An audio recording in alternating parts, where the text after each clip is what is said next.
इनमें थोड़ा सा बदलाव तो आया है प्रेस वालों में।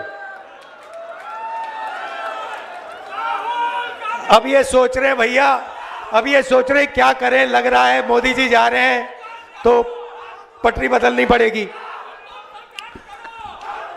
अच्छा एक ठहर जाइए भैया, शांत हो जाए, शांत हो जाए।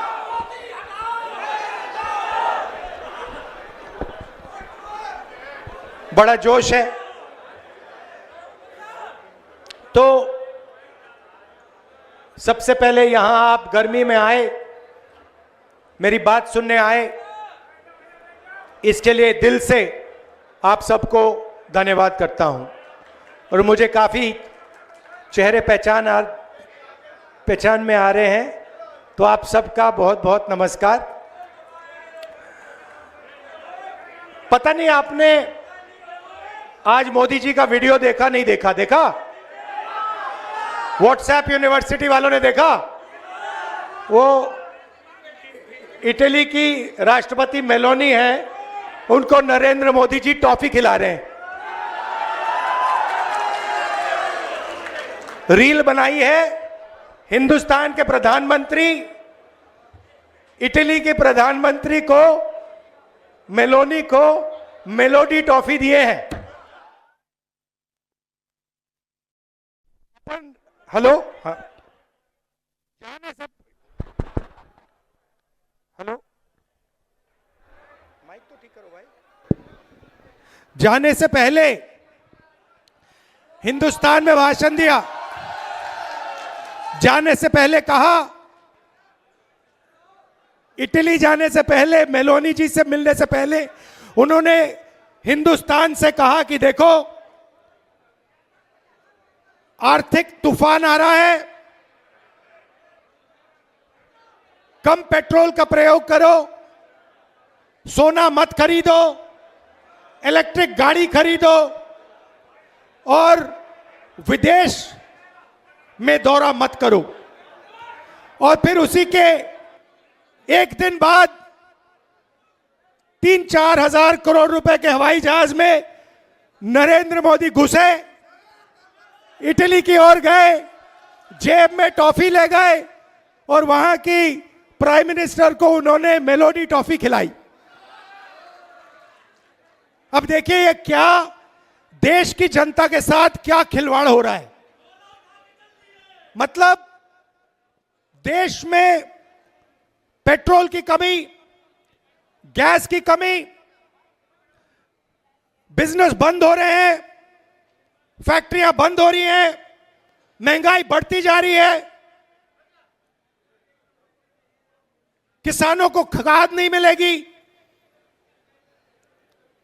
पूरा का पूरा इंडस्ट्रियल सिस्टम हिलेगा। समय आने वाला है, ईरान ने,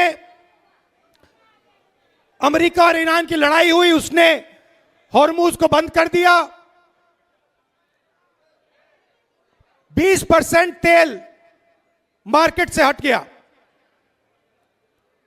और नरेंद्र मोदी एकदम मेलोनी जी के पास जाते हैं, उनको टॉफी खिलाते हैं और ऐसे रील बनाते हैं। अब देखना, नोटबंदी के बाद नरेंद्र मोदी ने रोते हुए कहा था, मुझे फांसी पे चढ़वा देना अगर काला धन खत्म नहीं हुआ। याद है आपको? रोते हुए कहा था। कोविड के समय लॉकडाउन कर दिया, मजदूरों को मरवा दिया, किसानों को खत्म कर दिया, हाथ जोड़ के रोते हुए कहा, मुझे फांसी पे चढ़ा दो, मुझे फांसी पे चढ़ा दो। फिर से हाथ जोड़ने का टाइम आ रहा है, फिर से रोने का टाइम आ रहा है, फिर से हाथ जोड़ने का टाइम आ रहा है। मगर आप एक बात याद रखिए, नोटबंदी हिंदुस्तान के किसानों पर, मजदूरों पर, छोटे व्यापारों पर आक्रमण था। नोटबंदी का लक्ष्य आपका पैसा, आपके जेब का पैसा, आपके मेहनत का पैसा अदानी और अंबानी के हवाले करने का था। वही लक्ष्य लॉकडाउन का था। जब हमारे मजदूर हजारों किलोमीटर भूखे प्यासे वापस चल रहे थे, उसी समय नरेंद्र मोदी लाखों करोड़ रुपए का कर्जा माफ अदानी अंबानी का कर रहा था। अब देखिए इन्होंने क्या किया है। पब्लिक सेक्टर को खत्म कर दिया, सारी की सारी छोटी कंपनियों को नोटबंदी, गलत जीएसटी से मार दिया, किसानों को कमजोर कर दिया, बेरोजगारी पूरे देश में फैला दी।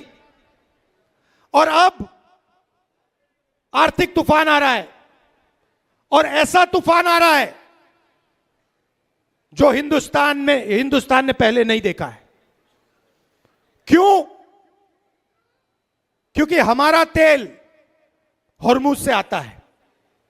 हमारा तेल हॉर्मुज से आता है और हॉर्मुज को बंद कर दिया गया है। और नरेंद्र मोदी चुनाव से पहले कहते हैं तेल की कोई कमी नहीं, गैस की कोई कमी नहीं, पेट्रोल की कोई कमी नहीं, सब कुछ ठीक है। मैं 2 महीने से कह रहा हूं, पार्लियामेंट में कहा, भाषणों में कहा, 2 महीने से कहा कि देखिए आर्थिक तूफान आ रहा है, किसान को, मजदूर को, युवाओं को, माताएं बहनों को जबरदस्त चोट लगने जा रही है। बीजेपी वाले मेरा मजाक उड़ाते हैं। नरेंद्र मोदी ने जो करना था पिछले 3 महीने में, जो आपकी प्रोटेक्शन करनी थी, जो दीवार, आर्थिक दीवार खड़ी करनी थी आपके लिए, वो उन्होंने नहीं की। उल्टा वो जाकर मेलोनी जी के साथ टॉफी खा रहे हैं और वीडियो बना रहे हैं। वीडियो बना रहे हैं जैसे मजाक चल रहा है। वापस आएंगे, आप देखना क्या होता है। वापस आएंगे, आर्थिक तूफान आएगा, गरीब लोगों को चोट लगेगी, किसानों को खाद नहीं मिलेगी, पेट्रोल डीजल के दाम आसमान तक पहुंच जाएंगे, महंगाई बढ़ेगी। उसके बाद नरेंद्र मोदी हाथ जोड़ेंगे, कहेंगे भाइयों और बहनों मुझे फांसी पर चढ़वा दो। रोएंगे, कहेंगे मेरी गलती नहीं है, अगर मेरी गलती है तो मुझे फांसी पे चढ़ा दो, कहेंगे, आप देखना। तो मेरा कहना है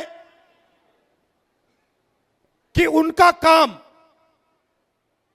अर्थव्यवस्था की रक्षा करना है, उनका काम देश की रक्षा करने का है, उनका काम अदानी और अंबानी।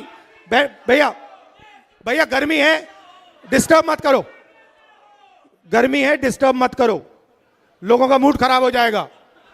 वो आपके नारे सुनने नहीं आए हैं। तो उन्होंने क्या किया है पिछले 12 साल में? देश की रक्षा हमारा संविधान करता है, हमारी संस्थाएं करते हैं, हमारे इंस्टीट्यूशंस करते हैं, इलेक्शन कमीशन करता है। मैंने मीडिया के बारे में मजाक उड़ाया, मगर इनकी जिम्मेदारी लोकतंत्र की रक्षा करने की होती है। नरेंद्र मोदी जी ने पिछले 12 साल संविधान पर आक्रमण किया है, हमारी सारी की सारी संस्थाओं को नष्ट किया है। आरएसएस के लोगों को हर यूनिवर्सिटी में वाइस चांसलर बनाया, इलेक्शन कमीशन को पूरा कंट्रोल किया, वोट चोरी का सिस्टम बनाया, जुडिशरी पर दबाव डालकर, उनको डराकर उन्होंने अदानी अंबानी की पूरी मदद की। और अब मुश्किल क्या है कि अब अदानी अंबानी देश को नहीं बचा सकते, अब नरेंद्र मोदी देश को नहीं बचा सकते हैं। अब सिर्फ हिंदुस्तान का किसान, हिंदुस्तान का मजदूर, हिंदुस्तान का युवा इस देश को बचा सकता है। और आपके इन्होंने हाथ बांध दिए हैं, आप सबके हाथ बांध दिए हैं। जो आप पहले मेहनत करते थे, फैक्ट्रियों में काम करते थे, पब्लिक सेक्टर में काम करते थे, यह हिंदुस्तान की स्ट्रेंथ थी। इन्होंने इस सब को खत्म कर दिया है। अब भी मैं इनसे कह रहा हूं कि टॉफी बांटना बंद करो और एक्शन लेना शुरू करो। किसानों को खाद नहीं मिलने वाला है, खाद की सप्लाई की तैयारी करो।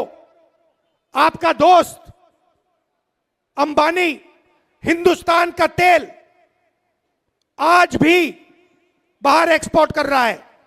आज भी करोड़ों रुपए का तेल हिंदुस्तान के बाहर जा रहा है।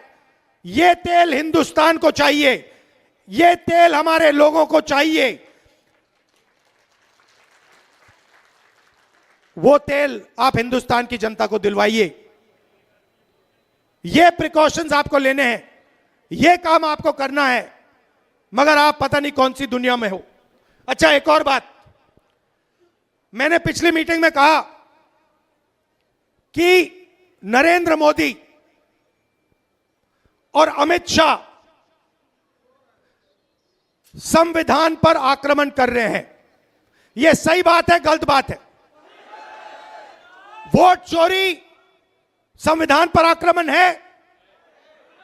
अदानी अंबानी को देश का पूरा धन देना संविधान पर आक्रमण है।